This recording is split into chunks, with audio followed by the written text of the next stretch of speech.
right, you guys, this is block 9 and it is called Fall Leaf. So how fitting, it is September, so it is fall time.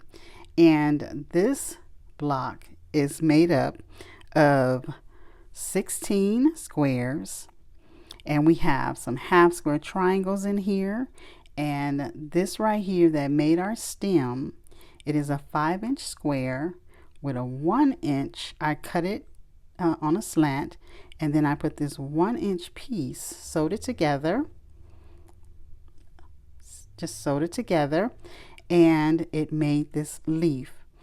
Go to the blog and there will be more information on this block. Okay, so I'm going to go and put it together so you can see the final block.